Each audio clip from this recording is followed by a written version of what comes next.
my friends, it's Friday, and Friday this week is a day off for me. It's kind of early in the morning. It's about 8 a.m., which is kind of early for a day off, but I need to go out and gather eggs. I got home last night and Dave hadn't gotten the eggs, which is not unusual. Usually I do that when I get home, but I was just over it. I don't know, I came in, got my pajamas on, and didn't go back out. So I'm trying to get out here and get the eggs before they start laying again today. All right, we got 6 eggs today, which is actually a very low number for this time of year. We've been getting, well, I mean, I guess it's not a very low number. We've been getting anywhere from 7 to 9. I have 11 laying hens right now. Mama bird did start laying eggs again. I know that because these dark eggs right here, these are from Black Copper Moran, and that is what Mama is. I have one more of them, and the other day there were 2 of these dark eggs. So I know that both of my Copper Morans are laying, so I have 11 laying hens right now. It is an amazing 59 degrees outside this morning. We had that super heat spell where it was 95 degrees during the day, and it is supposed to get up to 81 today, which is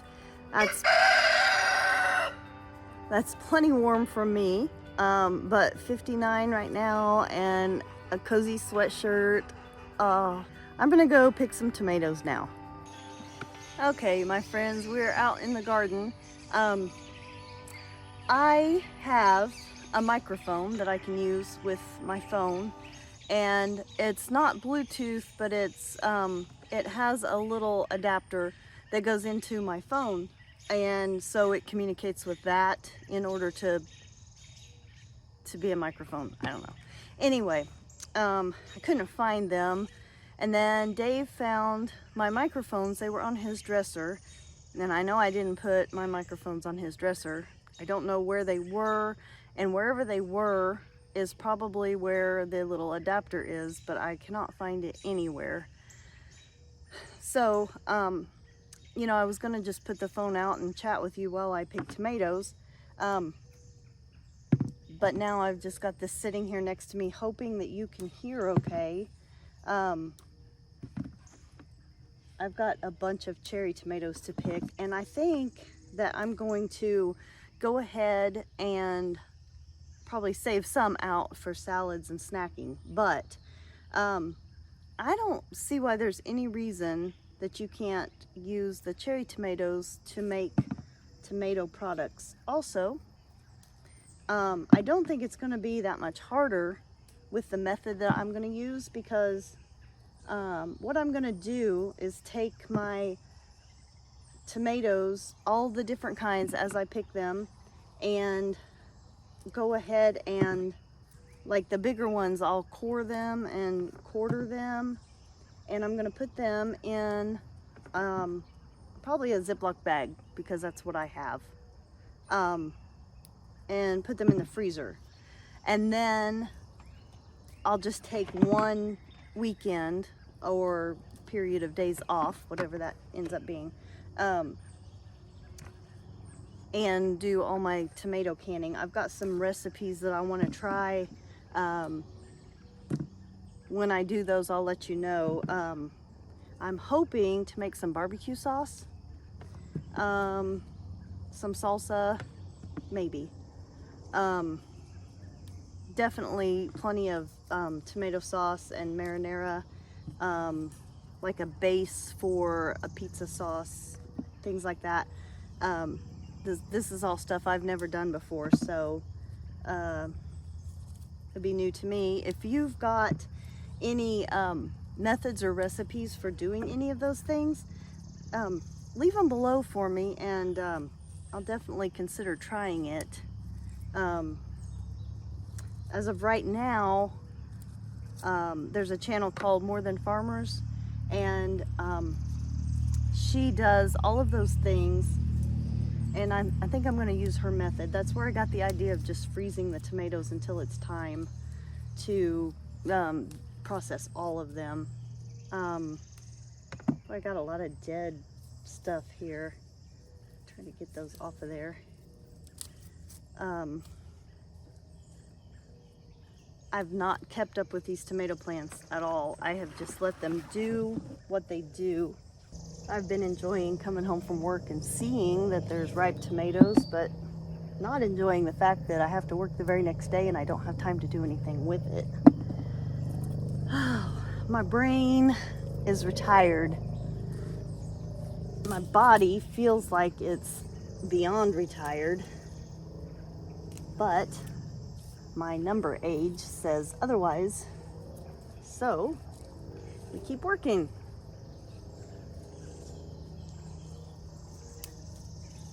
Get rid of some of this dead stuff. The plant does not need to take the energy to try to keep something alive that's dying that's not really needed. I mean, of course, a plant needs leaves for photosynthesis, but this plant has plenty, so just kind of get rid of some of the stuff that's dying and the stuff that's down real low. I need to kind of take this and try to gently stick it in here because it was hanging down to the ground. That's much better. These cattle panels are working pretty well. I like them. I know some people, I can't get that off, there we go. Some people, you know, are adamant on tomato cages, which is fine. This, you know, just takes a little bit of work in bringing them out and keeping them going up. You know, you can go in and out and in and out with the longer stems, and that will keep them up. This is just a little plant. I've got some that are taller than I am, which of course, you know, is not saying much, but they've outgrown the cattle panels. So I don't know, these cherry tomato plants, I should know this, whether they're determinate or indeterminate.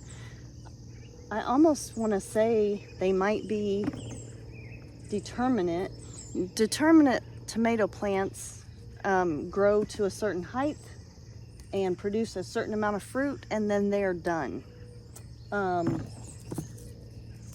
Most of my tomato plants are indeterminate, which means as long as they have somewhere to go and they're healthy and you keep picking the fruit so they keep producing fruit, they'll just keep going until the frost kills them or whatever.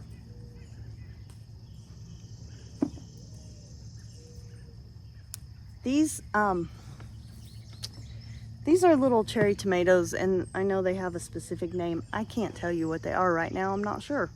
And I totally just started in the middle of the garden. I have no method whatsoever.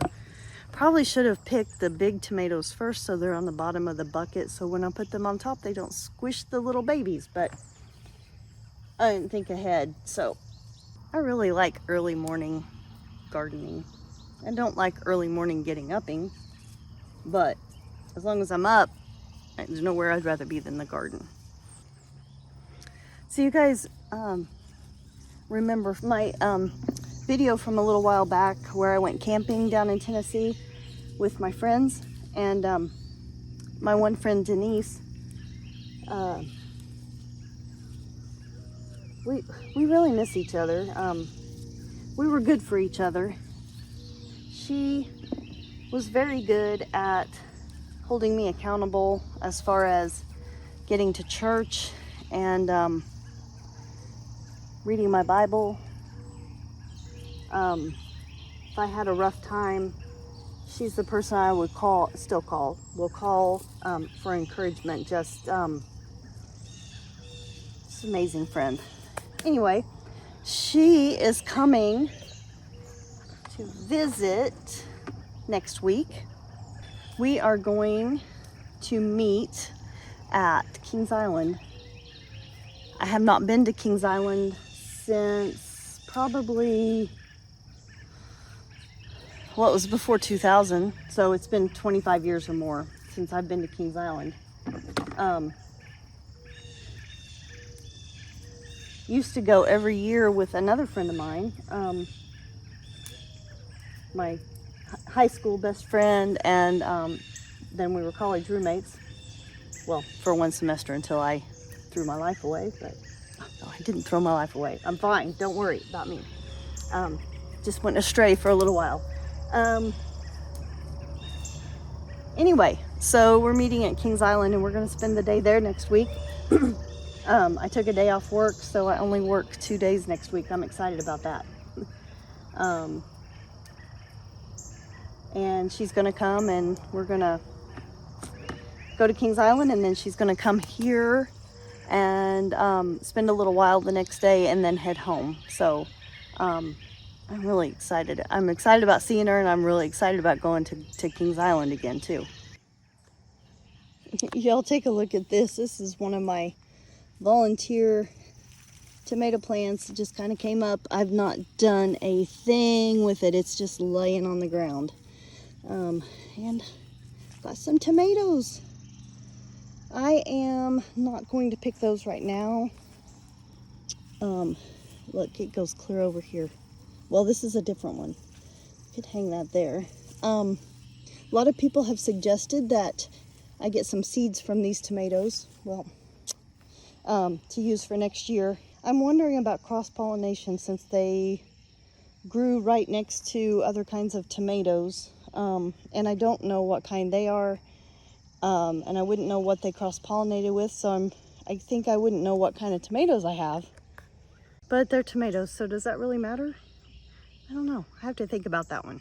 Some of my friends have asked me, why did we move from Tennessee to Indiana? Because I think the general consensus, if you asked 100 people from Indiana where they would live, if they could live anywhere, they would say Tennessee.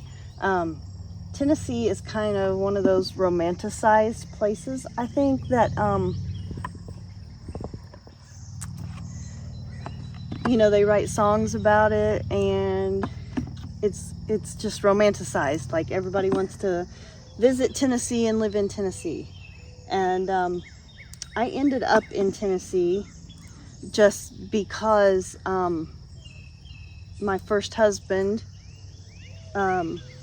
got a job in Tennessee, and so we moved from from Indiana, but we actually lived in Ohio for about 6 months, so we moved straight from Ohio. But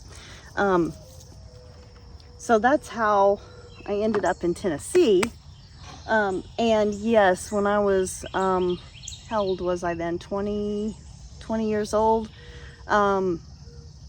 I was like, we're moving to Tennessee. Ooh, it's the greatest place on earth. Like, everybody's going to be jealous because I live in Tennessee.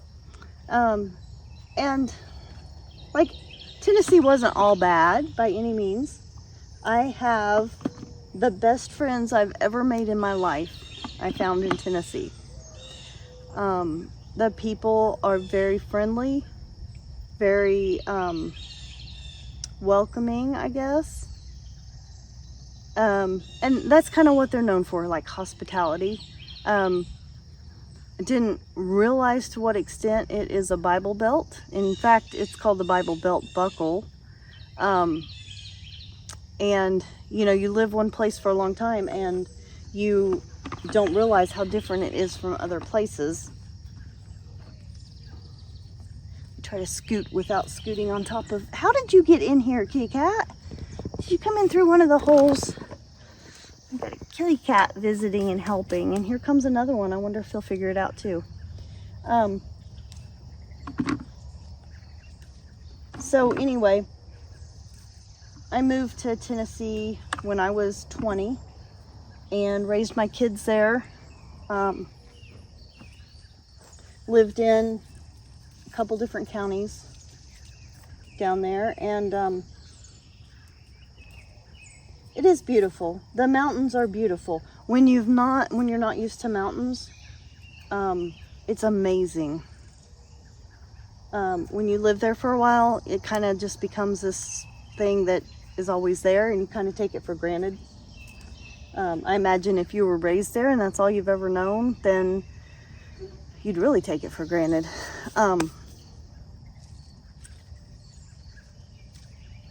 I've got good memories there and I've got bad memories there, but getting back to why did we move to Indiana? My husband had a job about 45 minutes from where we lived in Tennessee, and I had gone back to school to be an ultrasound tech, and I was graduating and time to get a job. We realized like we had nothing tying us to Tennessee. Dave is from Kentucky, and his family's over in Paducah. My family is mostly here in Indiana, and this is where I grew up. And so couple of reasons. First of all, it's a little bit cooler up here than it is in Tennessee. The humidity is a little bit less, and I whine about being hot and sweating and not tolerating the heat, but Dave actually has a physical condition that really shuts him down in the heat. He has multiple sclerosis, and I mean, he does amazing for somebody with MS, but he's not like he used to be. He can't go like he used to go. So the heat shuts him down a lot faster than just, you know, if it's cooler. And so we wanted to move somewhere where it was a little bit cooler. Another reason is the beautiful mountains I was talking about. They are beautiful, but everything down there is on a hill. Everything. There's very little flat space. That makes walking the dogs harder. It makes bicycling almost impossible. Hiking is an extremely cardio event. Mowing is harder, even dangerous. Just lots of reasons. You know, I kept thinking of the cornfields of Indiana and then how flat Indiana is, and we love that. When we moved here, I already knew how to drive the zero-turn mower, but I'm a big chicken, and if there's hills and dangerous things, I don't get into that. But our yard here is so flat that I can mow the whole yard on the zero-turn, and it doesn't scare me. We had a dear friend just shortly before we left Tennessee, had been on tractors his whole life. I mean, that was his life. And he was working on a hillside, and the tractor flipped and it killed him. It's just a different world there. I don't think I would have pushed for Dave having a tractor if we still lived on those hills. But here, it's safe to drive the tractor anywhere on our property. You're not going to flip it over. We like the flat. I like the cornfields. As far as the people, of course, when you move somewhere new, you don't know about the people until you get there. And I will say that it's been 2 years, and I've not found friends like I found in Tennessee. You know, I think you only maybe get so many of those in your lifetime, and I think I've got my limit, which makes it kind of rough, them being so far away. But as far as people in general, it seems like people are so much happier here. Like they smile for no reason, like they smile when they pass you. I feel like, especially the area that we came from in Tennessee, there was a lot of drugs, a lot of poverty. You know, families that were stuck in a cycle of, you know, ever since the coal mines closed back in the, I don't know, 40s, 50s, whatever. Families were just left out on their land with no job, no way to earn a living. You know, the government stepped in and helped, and it just stayed like that. And it's a generational thing where kids are raised learning that, you know, the government takes care of you, and you don't have to do anything. And that's not how it started. I mean, people truly lost their jobs and lost their livelihood and needed help. And it just seems like there's just a pocket of people that never got out of that. Like, I don't even think they know. I don't know. But anyway, not that there's not poverty here in Tennessee or here in Indiana, and not that there's not drugs. I mean, they're everywhere. I just feel like people are still making a way for themselves more here. And, you know, I think farming is big here. And small farmers, they're not really needed anymore, unfortunately. And so, you know, there's been some struggles here in Indiana, I'm sure, for a lot of families. And I just feel like people are handling it a little bit better here. We worked with a lot. This could be why I see it this way too. We worked with a lot of people struggling with drug addiction and people in poverty. We did a lot of work like that when we were in Tennessee, so we saw that a lot firsthand. Let me move and get some more tomatoes while I'm talking. Okay, I think I've got most of the cherry tomatoes. I've got a few big ones to pick, but anyway, continuing on. I know that, like, the grass is always greener on the other side, and that may be some of the whole move to Indiana and even my perception of things. But bottom line is, we're very happy here.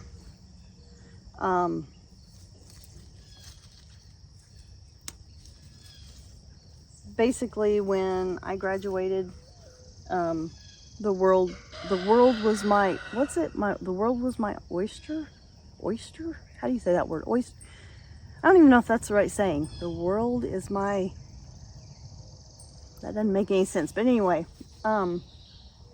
Dave's company was allowing him to go remote, so we could go anywhere, and we chose Indiana. Got a job, still have that job, love that job, and I mean, other than wanting to retire. So I think we made a good decision. We're enjoying it here. Where would you move if you could move anywhere?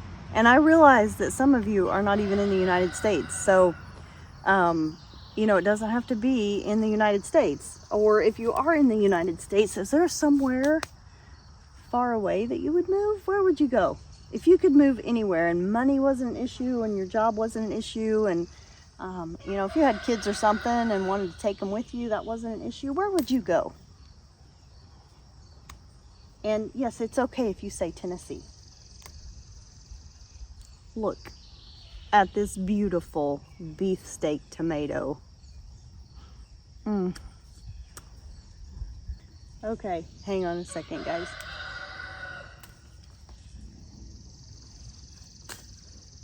Oops.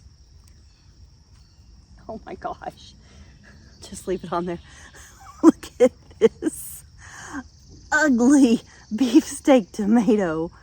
I can't even get the stem off because it's stuck in the crevices. I'm gonna take this in. I don't know what we're gonna do with it, but poor thing. Oh, I was talking about how tall some of the tomatoes are. Specifically these beefsteaks. Let me show you. Here's me standing next to the beefsteaks. There. Now you can see they're taller than I am. And up above the cattle panel. These tomatoes over here, they're little cherry type tomatoes too. They are my favorite. They usually don't even make it inside. They're something bumblebee. And they're striped, and they are so sweet. It's almost like the skin has sugar in it. I mean, like really sweet. They're really good. There's another kind of tomato I want to show you too. Okay, now the sun's in my eyes.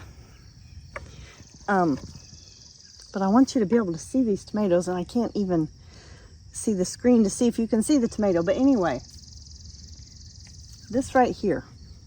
Nope, you can't even see the tomato. There we go. Let me turn this around a little bit. This is I think it's called Thornton's or something, lemon blush. This tomato smells like a lemon. And when you bite into it, it has a citrus taste. It's like nothing I've ever seen before. I need to look up and see if there's something good to do with these. I don't know about, let me get my bucket. I don't know about putting them in with the other tomatoes to make sauce and stuff, because they do taste so different and so citrusy. I need to look that up. I didn't realize, let me just show you something. Let me take a smaller one. So, you know, it's kind of bright yellow, like a lemon. And when you bite into it, hang on. I hope this doesn't gross you out. Hang on.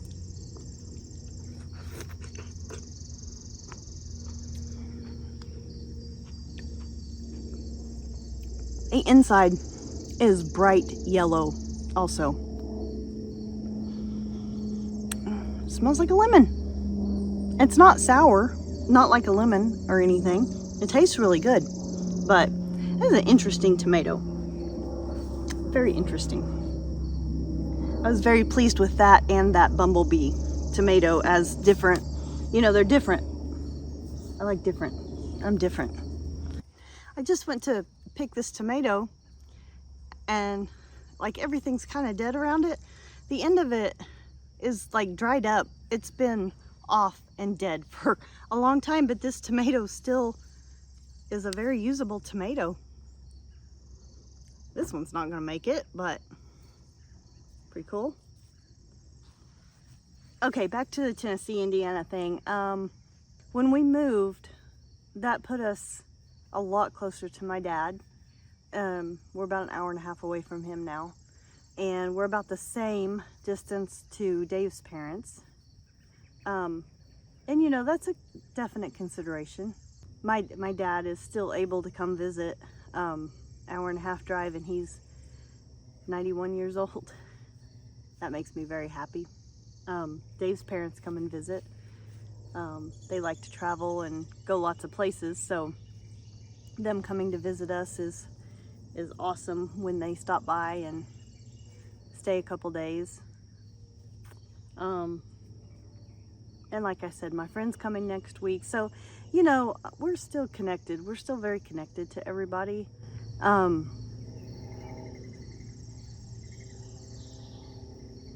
Sorry, just thinking about my kids. That's another video. Anyway, we were able to find this 12 acres and a house, decent house. It's not our dream home, but it's a decent house. You know, when you find a job, you've got to find a place to live close enough, and I'm 23 minutes away from work, so it's back roads all the way, so I love that. I've been sitting here in the same spot. I finished eating that yellow tomato that I started, and I just sat here. Even though my rear end's getting wet because there's still dew on the ground, and I'm just sitting here. There is just something almost overtaking me about just sitting in the garden. I can't explain it. These tomato plants that are surrounding me, you know, a few months ago, I opened a seed packet and I put a seed in some dirt in a cup. And now that seed is giving me fruit. Who gets emotional in a garden? I don't know. Okay, well that was my time in the garden, and then the rest of the day has passed and it's evening. We're just headed out to gather eggs for today and check on the chickens' water, and we are retiring for the day in front of the TV. So thank you all for watching. Appreciate you, and we'll see you next time. Bye-bye.